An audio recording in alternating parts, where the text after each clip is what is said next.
Presenting you super मी। कहानी का आगाज़ एक लड़के से होता है जो कि ट्रेन में सफ़र कर रहा होता है और अचानक से ट्रेन की लाइट्स ऑफ हो जाती हैं और एक शैडो उस पर हमला कर देता है।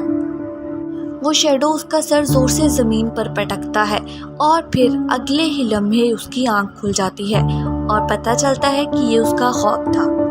यो के पास स्किल्स तो बहुत मौजूद थी मगर आइडियाज़ नहीं थे, जिसकी वजह से वो जगह जगह से लोन ले लेता था और अब उसके पास से पैसे बिल्कुल ख़त्म हो गए थे और अब यो बहुत परेशान रहता है। फिर दिखाया जाता है कि होटल में एक लड़की काम कर रही है जिसको यो बहुत पसंद करता होता है। लड़की का नाम हुआ है और अब दिखाया जाता है कि यो अपने फ्रेंड के साथ बैठे हुए बातें कर रहा है। वो उसको बताता है कि मुझे नींद की बीमारी है जिसका नाम इंसोमिया है। मैं सोना चाहूँ तब भी सो नहीं पाता हूँ। अगर मैं सो जाता हूँ तो मुझे एक डरावना ख्वाब आके बहुत बुरी तरह डराता है। मैंने बहुत सारे डॉक्टर से कंसल्ट भी किया है मगर मेरी बीमारी का कोई हल तलाश नहीं किया जा रहा। अब यू का दोस्त गुस्से से बोलता है कि मैंने तुम्हें जो काम दिया था मुझे एक हफ्ते के अंदर अंदर वो चाहिए। मैं नहीं जानता कि तुम ठीक हो या तुम बीमार हो, मुझे वो काम मुकम्मल करके दो। और फिर दिखाया जाता है कि यू का मकान मालिक उसको घर से निकाल देता है क्योंकि उसने काफ़ी अरसे से घर का किराया नहीं दिया होता। फिर वो सामने कैफ़े देखता है और उसमें जॉब कर लेता है। वो लैपटॉप पर काम कर रहा होता है, इतने में उसकी आंख लग जाती है और फिर से वही शैडो आकर उसको मारना शुरू कर देता है और अचानक उसकी आंख खुल जाती है। वो सोचता है कि ना मेरे पास पैसे हैं ना ही मेरे पास घर है, तो मैं सुसाइड कर लूँगा। जो एक ऊंची बिल्डिंग पर चढ़ जाता है क्योंकि वो बार बार मरने से अब तंग आ चुका था। वो चाहता था अब वो एक ही बार मर जाए, लेकिन एक बूढ़ा आदमी आकर उसको बचा लेता है और उसे कुछ खाने को भी देता है। ये वही आदमी था जिससे यो रोज़ाना पैनकेक लिया करता था। यो अपना सारा मसला उस बूढ़े आदमी को बताता है तो वो आगे से कहता है कि अब जब भी तुम्हें ख्वाब आए तो तुमने बोलना है कि मैं तो ख्वाब देख रहा हूँ, ये मसला तुम्हारा बहुत जल्दी हल हो जाएगा। अब यो वहाँ से चला जाता है और उसको वही लड़की हवा नज़र आती है मगर थोड़ी ही देर में वो लड़की हवा शैडो में बदलने लग जाती है और उसको मारने लग जाती है। उसको याद आता है कि मैंने बोलना है मैं ख्वाब देख रहा हूँ। वो ऐसे ही बोलता है तो वो ख्वाब से जाग जाता है मगर जिस तलवार के साथ उसको मारा जा रहा था वो तलवार उसके हाथ में ही होती है। अब उसको आहिस्ता आहिस्ता थोड़ा ख्वाब में और हकीकत में फ़र्क करना आ गया था। शू को तलवार काफ़ी ज़्यादा अजीब लग रही थी। वो सोचता है क्यों ना मैं इसको कदीम चीज़ों वाली दुकान पर दे दूँ और फिर वो ऐसा ही करता है। कदीम चीज़ों वाली दुकान पर जाता है, उनको वो तलवार दिखाता है और फिर उसको इसके बदले में बहुत ज़्यादा रकम मिलती है क्योंकि वो बहुत कीमती तलवार और पुरानी थी। यूँ वो पैसे ले लेता है और एक अच्छे होटल में जाकर खाना खाता है, फिर एक अच्छे होटल में जाकर रहता है और एक नया लैपटॉप भी ख़रीद लेता है। अब उसकी ज़िंदगी में बहुत ज़्यादा सुकून था। फिर वो सोचता है कि मैं वो तलवार ख्वाब से बाहर लेकर आया था, मेरे अंदर ये पावर मौजूद है कि मैं ख्वाब से चीज़ें बाहर ला सकता हूँ।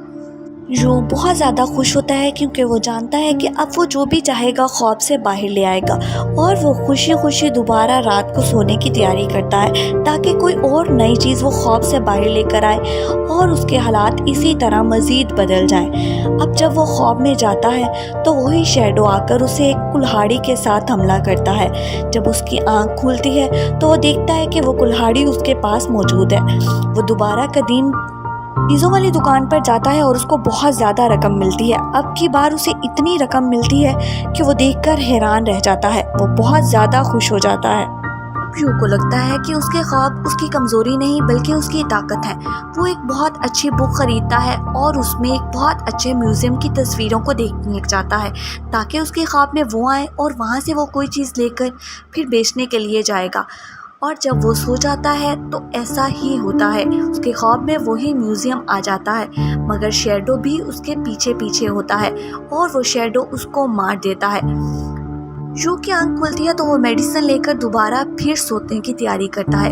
अब की बार जब वो सोता है तो म्यूज़ियम से कुछ ना कुछ चीज़ें अपने साथ ले आता है।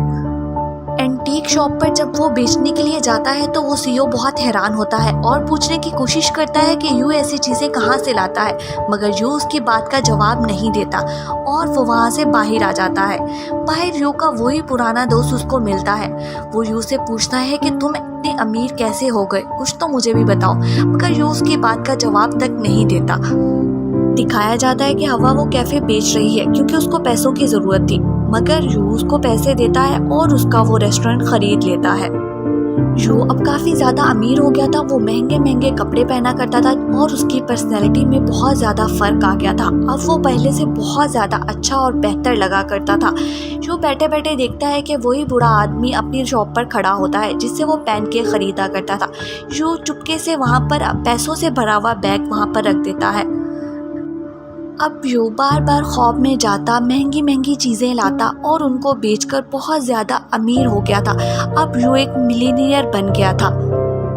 यू के इर्द गिर्द हर तरफ पैसे ही पैसे थे, तो यू का दोस्त उसे कहता है कि क्यों ना तुम बुर्ज खलीफा से भी बड़ा एक टावर बनाओ। और वो कहता है कि तुम वहाँ पर गरीबों को खाना खिलाया करना क्योंकि मैं जानता हूँ तुम्हारा दिल बहुत ज़्यादा नरम है।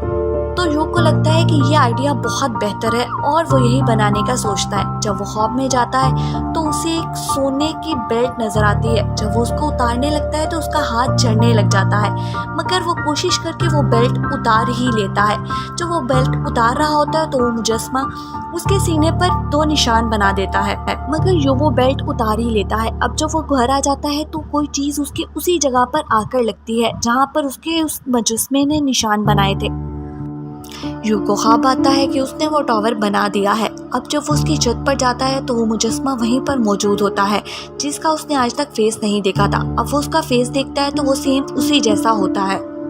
अब यू के वो निशानात जो कि उस मुजस्मे ने उसको मारकर उस पर बनाए थे वो भी वापस आने लग जाते हैं।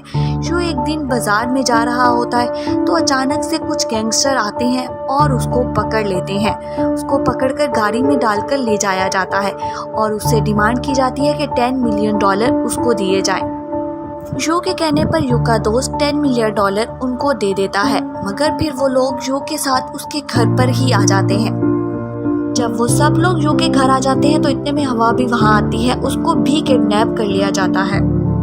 यू का दोस्त खड़ा होता है और उनके साथ मुकाबला करने लग जाता है। इतने में यू भी ये देखकर खड़ा होता है और उनका मुकाबला करता है, मगर वो लोग यू के कमर में एक जोरदार खंजर घोंप देते हैं।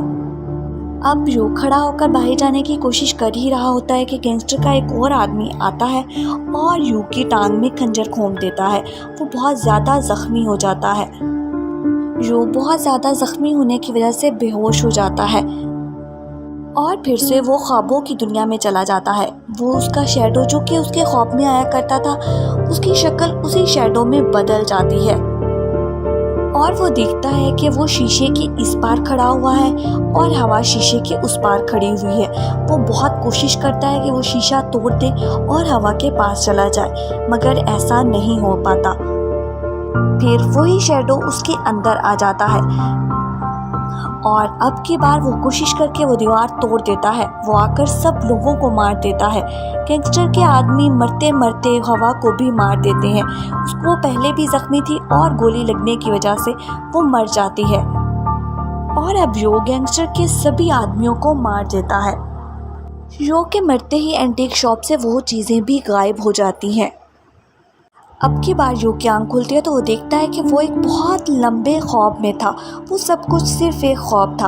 हवा उसके पास आती है और उसको अपने साथ घर ले जाती है, उसको अच्छा खाना देती है और जब वो खाना खा लेता है तो उससे कहती है कि तुम मेरे साथ उसी कैफ़े में जॉब कर सकते हो और वो खुशी खुशी ये ऑफ़र एक्सेप्ट कर लेता है। उसके हालात बदलने लग जाते हैं। वो फिर से कहानियाँ लिखनी शुरू कर देता है और अब की बार उसकी कहानियाँ काफ़ी महंगी बिक जाती हैं।